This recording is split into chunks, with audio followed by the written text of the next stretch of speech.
सोचिए अगर आप किसी ऐसी जगह फंस गए हो जहां से आप पर स्नाइपिंग की जा रही हो, मगर आपको पता ना लगे कि वो कौन है जो आपको और आपके साथियों को शूट कर रहा है। और इसी तरह आप कई दिनों तक उसी प्लेस पर फंसे रहते हैं क्योंकि वो शातिर स्नाइपर किसी ऐसी जगह था जहां से उसे ढूंढ पाना नामुमकिन था। कुछ ऐसी ही कहानी है इशक और उसके साथी की। कहानी की शुरुआत इराक के जंगी मैदान से होती है, जहां अब इराक और अमेरिका की जंग खत्म हो गई थी, लेकिन अभी भी अमेरिकी सेना वहां बेस बनाकर रुकी थी। वहीं अमेरिकी सेना ने अपने 2 स्नाइपर्स को ऑयल पाइप देखने के लिए भेजा था।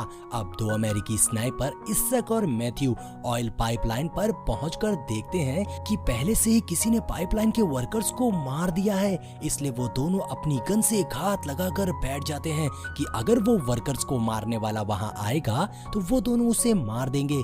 लेकिन उस तिलमिलाती धूप में इन्हें लेटे लेटे 22 घंटे बीत चुके थे, लेकिन वहां कुछ भी हलचल नहीं होती। जिस पर मैथ्यू इशक से कहता है, मुझे नहीं लगता है कि यहाँ कोई आने वाला है। इशक कहता है, हो सकता है यहाँ कोई सपोला स्नाइपिंग कर रहा हो और हम पर घात लगाए बैठा हो। लेकिन गर्मी से मैथ्यू की हालत खराब हो रही थी, इसलिए वो खड़ा होकर पाइपलाइन की ओर जाने लगता है उसे चेक करने।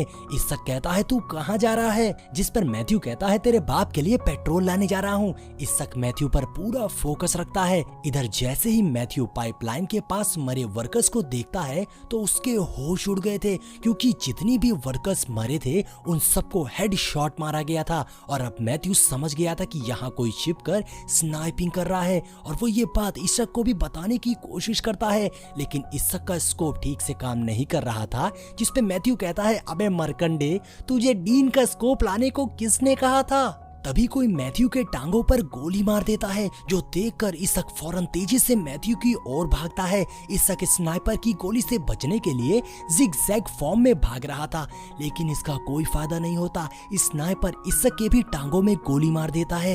इशक किसी तरह एक टूटी दीवार के पीछे छिप गया था, जहां वो पहले अपने जख्म पर बैंडेज लगाकर बेस पर कांटेक्ट करके मदद मांगता है, लेकिन वो स्नाइपर इसका भी बाप था।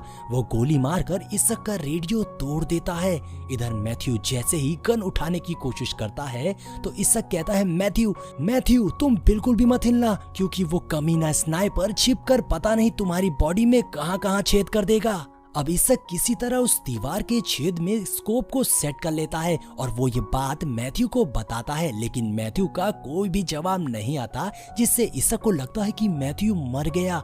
इसके बाद इशक अपनी टांग से गोली को निकालता है, लेकिन इसमें उसे इतना ज्यादा दर्द होता है कि इशक उससे बेहोश हो गया था।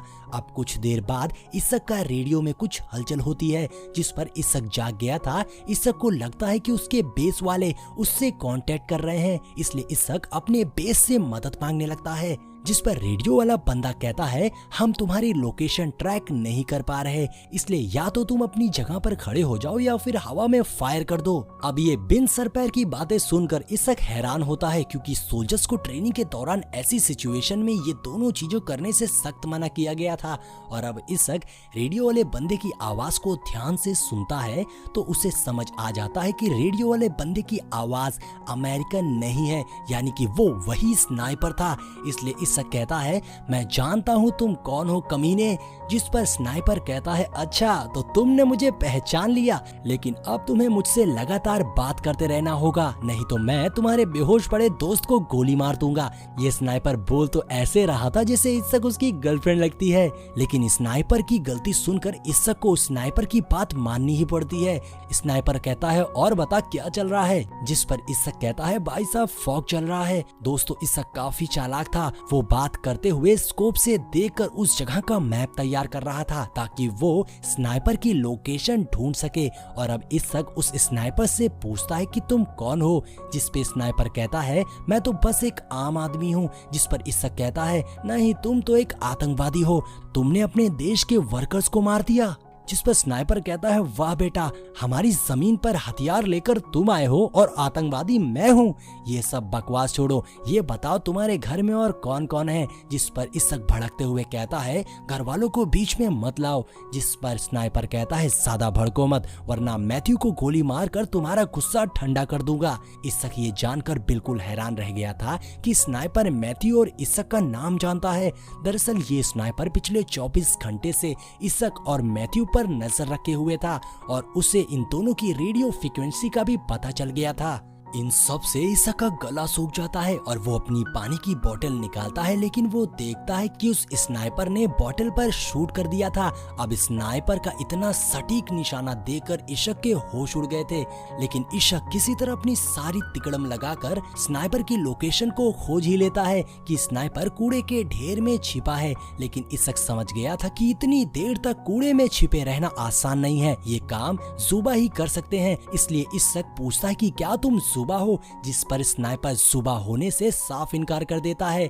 इसक कहता है, इस तरह की ट्रेनिंग तो सिर्फ आर्मी में ही दी जाती है। यकीनन तुम उसी आर्मी में थे और जब आर्मी ने तुम्हें निकाल दिया तो तुम उसके खिलाफ ही लड़ रहे हो। लेकिन स्नाइपर उस पर भी इनकार कर देता है। लेकिन इतना जख्मी होने की वजह से इसक अब स्नाइपर को कोई जवाब नहीं दे पा रहा था। जिस पर वो स्नाइपर कहता है, अगर तुम मर गए तो मैं तुम्हारी बॉडी के हर एक पार्ट को काट कर कुत्ते को खिला दूंगा। अगर तुम अमेरिकन को लगता है कि ये जंग खत्म हो गई है तो तुम लोग अभी तक इराक में क्यों हो। लेकिन इधर इसक बेहोश होकर सो जाता है और जब वो होश में आता है तो वो अपनी गन और हेलमेट से स्नाइपर को बेवकूफ बनाने की कोशिश करता है, मगर कोई फायदा नहीं होता।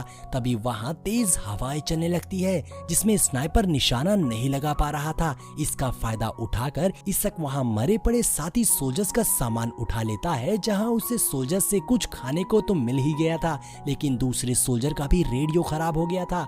जहां उसे सोल्जर से कुछ खाने को मिलता है, लेकिन दूसरे सोल्जर्स का भी रेडियो खराब हो चुका था। लेकिन इसी बीच स्नाइपर ने इसक के स्कोप को भी शूट करके तोड़ दिया था, जिससे इसक स्नाइपर पर निशाना नहीं लगा पाता। लेकिन इसी बीच स्नाइपर ने इसक के स्कोप को भी शूट करके उसे तोड़ दिया था, जिससे इसक स्नाइपर पे अब निशाना नहीं लगा सकता था।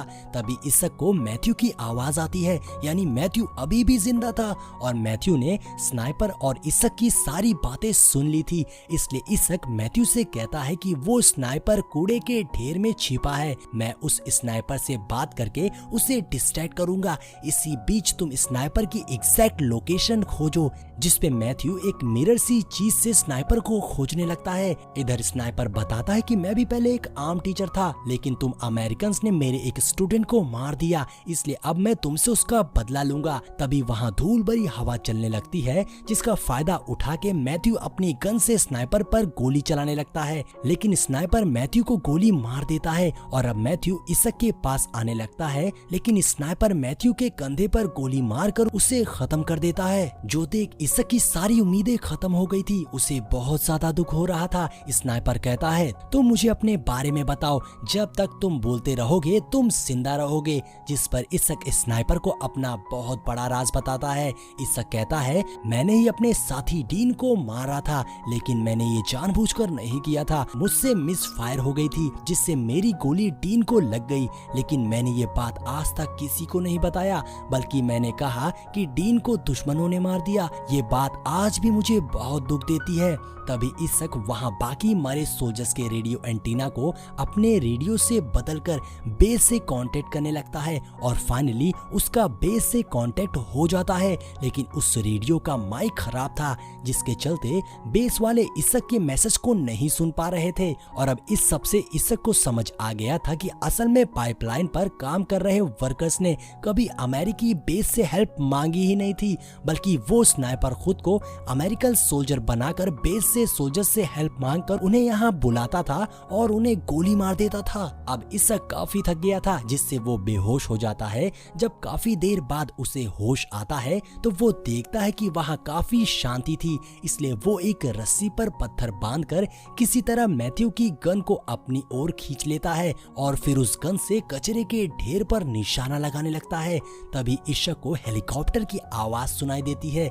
इशक समझ गया था कि बेस वाले आ गए हैं। उसकी हेल्प करने, इसलिए इसक फौरन अपने सामने वाली दीवार को गिराकर अपने साथियों को मदद के लिए सिग्नल देता है। इधर अब स्नाइपर भी एक्टिव हो गया था, वो इसक पर शूट कर देता है, जिस पर इसक भी उस स्नाइपर पर शूट कर देता है, जिसके बाद स्नाइपर की तरफ से कोई गन फायर नहीं होती। इसक को लगता है कि वो स्नाइपर मारा गया। इधर बेस वाले इसक के पास आ गए थे, जो इसक को स्ट्रेचर पर लिटाकर हेलीकॉप्टर में ले जाने लगते हैं। लेकिन वो कमीना स्नाइपर कहता है, सालो अभी मैं जिंदा हूँ, और वो लगातार हेलीकॉप्टर पर गोली चलाने लगता है, जिससे हेलीकॉप्टर क्रैश होकर नीचे गिर गया था, जिसमें इसक के साथ साथ सभी सोल्जर्स मारे जाते हैं। यानी ये लड़ाई तो स्नाइपर ने जीत ली थी, और ऐसे ही उस स्नाइपर का ये शिकार वाला खूनी खेल अभी भी जारी रहता है। और इसी के साथ हमारी ये मूवी यहीं पर एंड होती है।